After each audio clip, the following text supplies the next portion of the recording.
My name is Gareth Cliff and you're watching Joburg Today. One of the biggest issues in Johannesburg right now is the issue of corruption. It was also a leading issue highlighted during the 2016 local election campaign by several opposition parties to the ANC. The newly elected mayor of the city of Johannesburg, Herman Mashaba, declared corruption as public enemy number one and committed to the city that he will ensure accountability to the people. Well, not so long ago, in November last year, he announced the launch of a new anti-corruption team and highlighted how they will be fighting corruption. Let's take a look back at that report filed by Mpoma Shego. The City of Johannesburg Mayor Herman Mashaba appointed the former Gauteng Hawks boss Shadrack Sibiya for the newly establishment of anti-corruption units. When I took office, one of the first pronouncements I made was that corruption is going to be declared, or is declared public enemy number one. So I have to start demonstrating that it was not just verbal pronouncement, it's something that we prepare to walk the talk. That is why I had to ensure that I get the best candidate, I get a best South African man of integrity, someone who's willing and happy to work as a public servant, serve people of Johannesburg. And I'm so glad that our recruitment team has managed to get someone that I so highly regard to be one of those committed policemen who can help us in ensuring that we root our city of corruption. Well, the thing is, at the moment I'm sitting with so many cases. The volume, it's just too huge. This afternoon I'll have the meeting with Mr. Sibiya to start giving him some of the cases that I believe are crucial, some of them that I believe with my limited knowledge of forensic work that I would want him to speed up.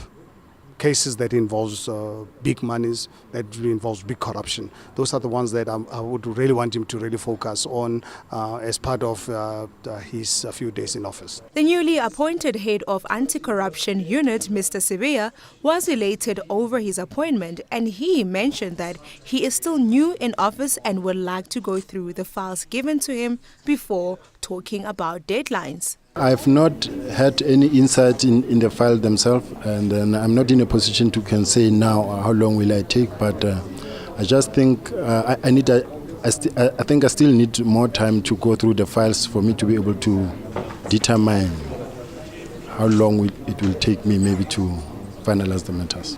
I'm Mpoma Shego for Joburg Today.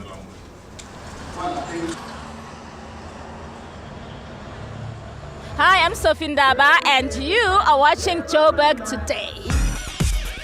Fast forward to January 2017, there's already been a crackdown on corrupt behavior at the licensing department here in this metro.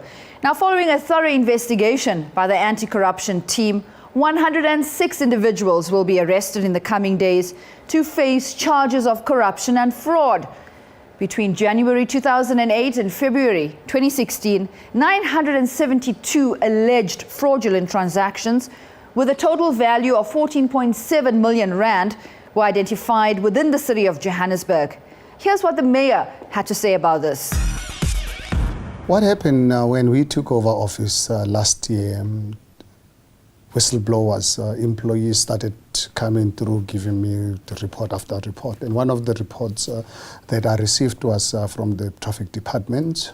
An exercise started before our time, completed, but for some reason was never followed. And employees wanted us to pursue this matter further. On the appointment of General Sibiya, I then forwarded this to him as one of the cases to assist us with. And we're happy to let people of Johannesburg, as they saw the last few days, out of the 106 of the people involved, 8 of them have already been charged. The others, we're busy suspending them, with the police obviously going to be after them the next few days and weeks. What is quite gratifying about it is that on obviously receipt of this, in discussion with the national prosecuting authorities, with the police, everyone was convinced that we had a very strong case. It is for that reason that that warrant of arrest were issued, and the people were arrested and they're going to be charged. And I cannot really see how they're going to survive this, because this was a blatant looting of state resources, disrupting our communities, particularly our poor members of society. You can imagine our poor members who are unable to pay bribes to get driver's licenses.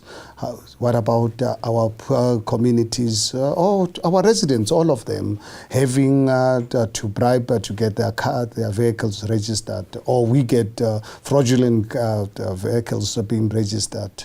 And in this process, what is worrying is that the previous administration was very much aware about this. Why they failed to bring this to conclusion, unfortunately, I cannot answer on their behalf.